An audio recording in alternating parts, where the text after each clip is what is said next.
मित्रों नमस्कार। मैं धनीराम पटेल, एडवोकेट, बिलासपुर, छत्तीसगढ़। और आज चर्चा करेंगे संयुक्त अरब अमीरात के ओपेक से बाहर होने का मतलब क्या है। यूएई ने ओपेक से एग्जिट कर लिया है, तो इसके मायने क्या हैं और भारत पर इसका क्या प्रभाव पड़ सकता है और भारत के लिए क्या गेम चेंजर हो सकता है, इसके बारे में दुनिया के मीडिया में चर्चा हो रहा है। चर्चा शुरू करने से पहले आप सबसे आग्रह करूंगा, मेरे चैनल DR पटेल एडवोकेट को सब्सक्राइब करें, लाइक करें, शेयर करें।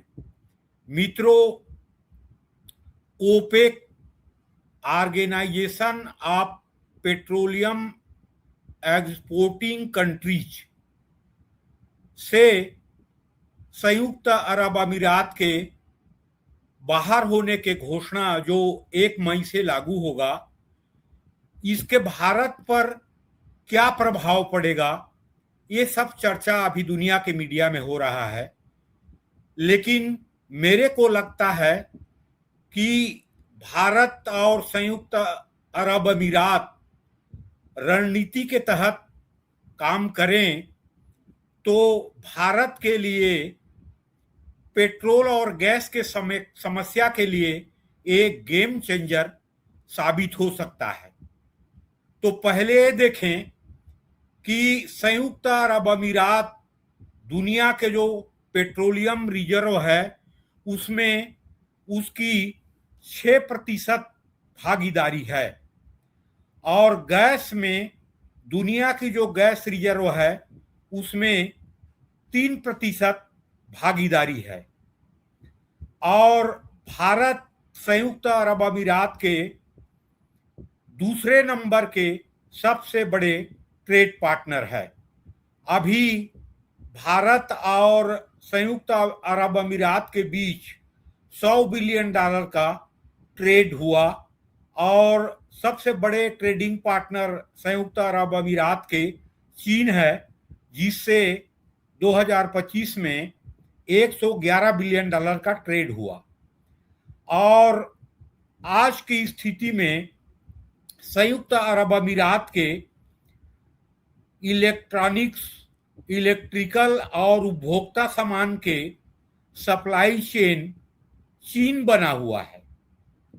हम तो वहाँ के पेट्रोलियम और गैस के बहुत बड़े आयातक हैं, और अभी जो ओपेक से जो बाहर हुआ है संयुक्त अरब अमीरात, वहाँ की जनसंख्या है जो निवासरत लोग हैं 1,15,00,000, और उसमें इमिराती लोग, संयुक्त अरब अमीरात के लोगों की जनसंख्या है मात्र 11%। बाकी 89% बाहर के लोग हैं, जिसमें भारतीय समुदाय की जनसंख्या इंडियन डायस्पोरा की सबसे अधिक है, लगभग 40 लाख। और अप्रवासी जो टोटल हैं संयुक्त अरब अमीरात में, उसमें 35 से 37%। और आज जो संयुक्त अरब अमीरात दुनिया के जो इन्वेस्टमेंट डिस्टिनेशन जो बना है, उसमें सबसे बड़े इन्वेस्टर है संयुक्त अरब अमीरात में USA, अमेरिका, फिर ब्रिटेन, थर्ड नंबर पे भारत है। मतलब सबसे बड़े इन्वेस्टर देशों में भारत है जो संयुक्त अरब अमीरात में इन्वेस्ट करता है। और रियल इस्टेट सेक्टर में तो भारत सबसे बड़ा इन्वेस्टर है। वहाँ हाउसिंग प्रोजेक्ट में यहाँ के लोग पैसा लगा रहे हैं। कई बड़े बड़े जो फिल्मी एक्टर हैं, उद्योगपति हैं, बिजनेस लीडर हैं, वो लोग घर खरीदे हैं, वहाँ बंगला खरीदे हुए हैं। आज जो फ्री ट्रेड का एग्रीमेंट है संयुक्त अरब अमीरात और भारत के बीच। और मैं तो ये कहता हूं कि ओपेक से बाहर हो गया है संयुक्त अरब अमीरात, तो हमारा जो सबसे बड़े ट्रेड पार्टनर में है, तो हम क्यों ना सुरक्षा समझौता, डिफेंस ट्रीटी संयुक्त अरब अमीरात और ओमान दोनों से करें। और आज हार्मुज वाला जो समस्या है, दुनिया में पेट्रोल और गैस की किल्लत हुई है। आज नॉर्वे से लेके दक्षिण अफ्रीका और स्पेन से लेके जापान तक पेट्रोल और गैस की कीमत बढ़ गए हैं। हालांकि अभी भारत में पेट्रोल की कीमत नहीं बढ़ा है। तो स्थायी समाधान के लिए संयुक्त अरब अमीरात और भारत डिफेंस ट्रीटी कर लें, और जितना पेट्रोलियम और गैस की आवश्यकता है भारत को, वो संयुक्त अरब अमीरात और ओमान से भारत खरीद ले। हम एक्सपोर्ट तो कुछ ज्यादा करते नहीं हैं, और हमारे जो अप्रवासी भारतीय हैं वो वहां से आईटी सेक्टर से लेके, मेडिकल से लेके, कंस्ट्रक्शन लेबर से लेके हर क्षेत्र में काम कर रहे हैं। आप देखेंगे तो भारतीयों के हॉस्पिटल हैं, आईटी जो सेंटर हैं उसके ओनर भारतीय हैं। हर जगह में संयुक्त अरब अमीरात में काम कर रहे हैं। और बहुत से लोग तो ये बोलते हैं कि यूएई भारत का एक स्टेट है, ऐसे अमेरिका में और कई देशों में बोला जाता है। उसका कारण है, मैंने बताया, जो 37% भारतीय समुदाय के लोग हैं और वहाँ के हर क्षेत्र में लगे हुए हैं, और वहाँ के जीडीपी ग्रोथ में भी भारतीय समुदाय का महत्वपूर्ण योगदान है। तो जैसे एक रॉग स्टेट पाकिस्तान ने सऊदी अरेबिया से डिफेंस ट्रीटी किया है, सुरक्षा समझौता किया है, तो हम संयुक्त अरब अमीरात से क्यों ना करें।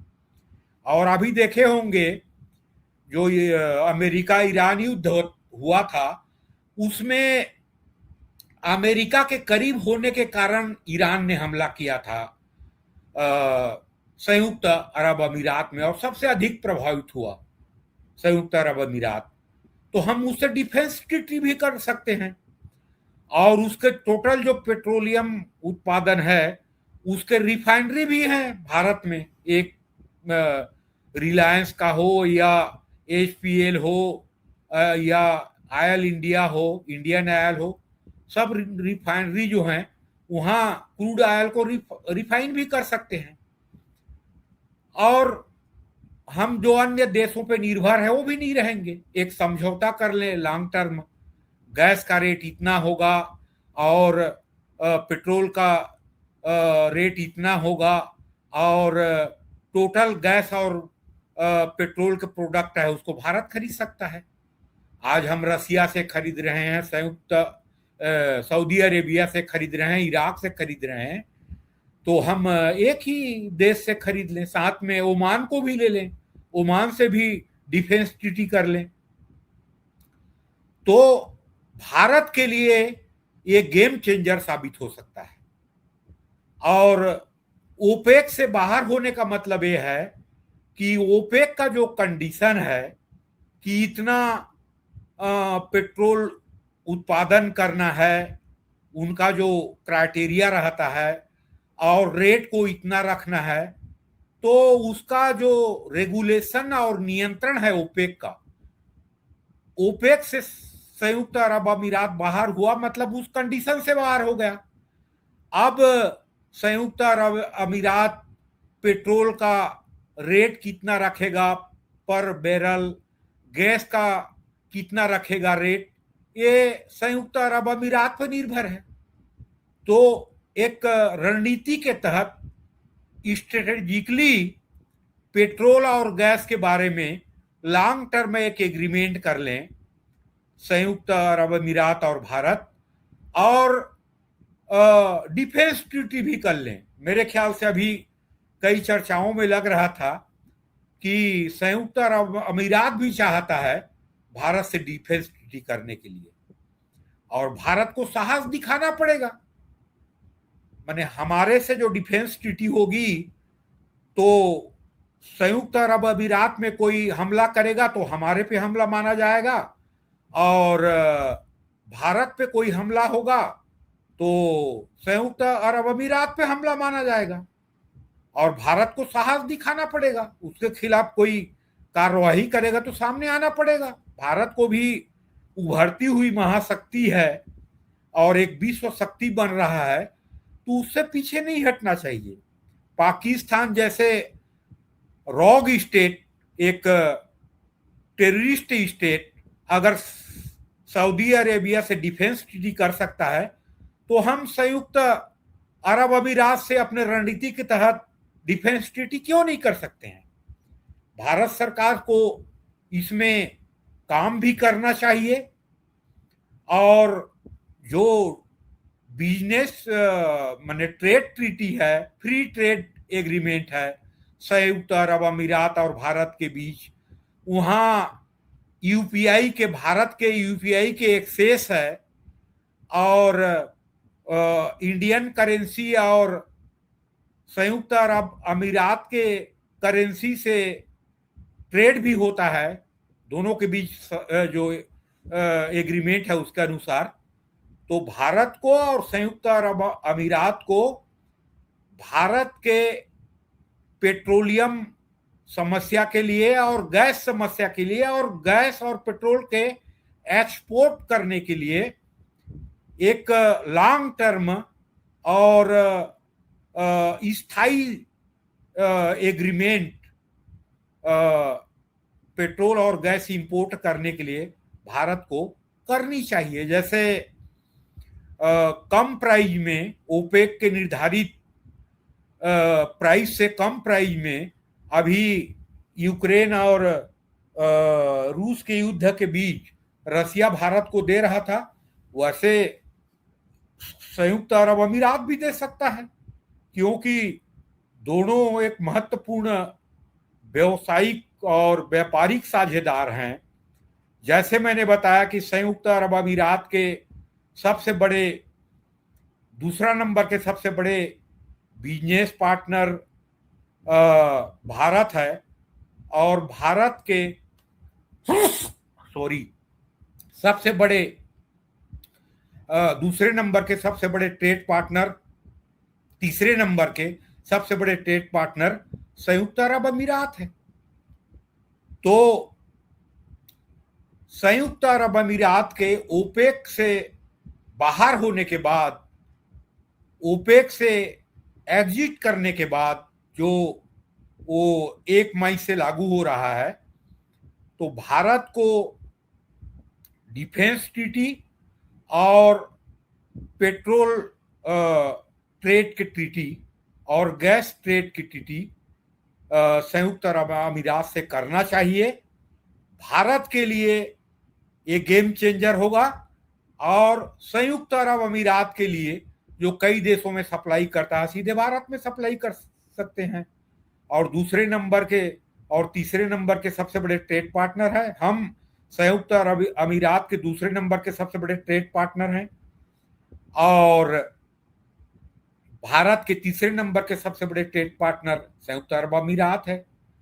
आज जो इलेक्ट्रॉनिक और इलेक्ट्रिक और जो उपभोक्ता कंज्यूमर प्रोडक्ट है, उसके सप्लाई चेन चीन बना है, तो हम भी बन सकते हैं। हम वहाँ के सबसे बड़े इन्वेस्टर कंट्री हैं। मैंने जैसे बताया, तीसरे नंबर के सबसे बड़े इन्वेस्टर कंट्री हैं। आज संयुक्त अरब अमीरात की जो जीडीपी है वो भारत के जीडीपी से इंटरलिंक्ड है, एक दूसरे पे अन्योन्यो आश्रित हैं। तो भारत को और संयुक्त अरब अमीरात को पेट्रोल और गैस की समझौता करनी चाहिए, और डिफेंस ट्रीटी भी करना चाहिए, और भारत को आगे आके तैयार होनी चाहिए, और संयुक्त अरब अमीरात को भी तैयार होनी चाहिए। और ये पेट्रोल और गैस के भारत के जो समस्या है उसके स्थायी समाधान हो सकता है और भारत के पेट्रोल और गैस समस्या के लिए एक गेम चेंजर साबित हो सकता है। मित्रों, नमस्कार।